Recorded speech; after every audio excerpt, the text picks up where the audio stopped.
Well, folks, joining me now is Scott Scooter Yoak. He is the owner and the pilot of this beautiful P51 Mustang back here.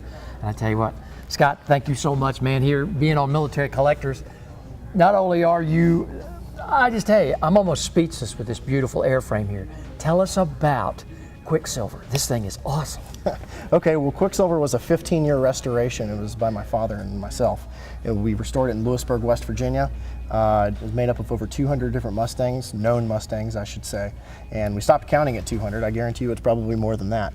But the airplane was a massive undertaking, and every external skin except for two was replaced. Well, the year you think this was built, or you know it was built? It was built in 1945. Okay. So this airplane was a post-war production airplane. Oh, wow. I mean, you know, if history could talk.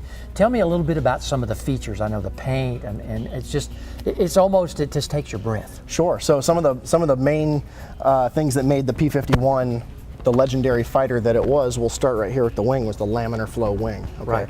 So it was made incredibly efficient at high altitude, and it was just made to be really low drag, and pretty much made it the ultimate dogfighter up at altitude. It was a high altitude, high speed escort fighter, and the wing is really what set it apart from every other airframe that flew in World War II. Wow. Okay. Another thing was the engine.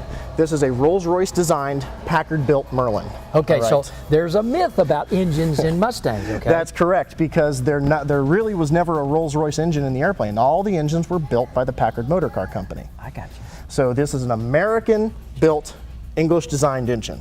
Okay? Wow. And there's a lot of differences between a Rolls-Royce and a Packard. There's a lot of differences. And this engine is a two-stage, two-speed supercharger, approximately about 1,600 horsepower, driving a four-bladed propeller.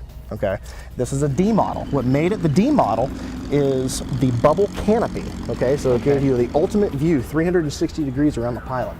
For the first time, he could look directly behind him and see the tail. Oh, wow. And there's no obstructions behind him.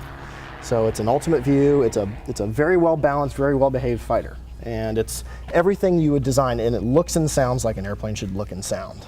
That's the key about a Mustang. Well, I have to ask you, you're how old now? I'm 31. You're 31, and you've been flying for how many years? I've been flying for 16 years. And collecting for?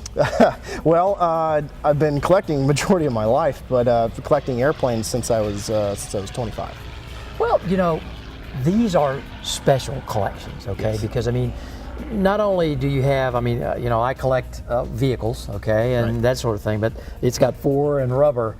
This has to be just one of the most exciting and tedious things, I think. It is. Because it's got a FAA standards and all of that. It's got to be.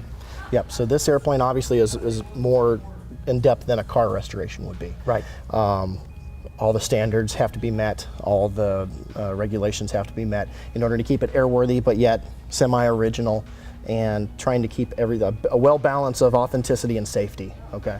The original aircraft had a fuselage fuel tank that's in the back.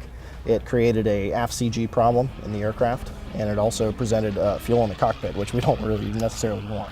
No. And so we take that out and we put a back seat in the back to give distinguished veterans and distinguished visitors rides. That's awesome. Well, let me ask you a little bit about the restoration process on one of these. I mean, every nut, every bolt, I mean, everything. And of course, obviously 15 years, but yes. Then after that, who maintains this thing? I do. So being part of the build team, if you will, with my father, we have an in-depth knowledge of this specific airframe. Okay. Now, there's some things that differ from Mustang to Mustang, but this one was obviously there's nobody that knows it better than myself and my family. So we maintain the aircraft. We also maintain other aircraft, other P51s, other fighters and trainers and bombers and all sorts of stuff. So it's your business. It's our business. That's what we do. And it's how we make our living. It's your passion. It's in my DNA, man. It's not coming out anytime soon. That's what I'm talking about. Well, I tell you what, Scott, Godspeed, God bless you for all that you do for the veterans around this country. It's just a very, very special opportunity for military collectors and me. I'm an infantry guy, okay? I walk for a living, but you did the dirty work. I always marveled, okay? Whenever I rode in my day, C5, a C141, a C130, or a C17, but these, and you guys that fly them and you maintain them, my hat's off to you, and God bless you. It's a pleasure. Thank you, sir. You bet.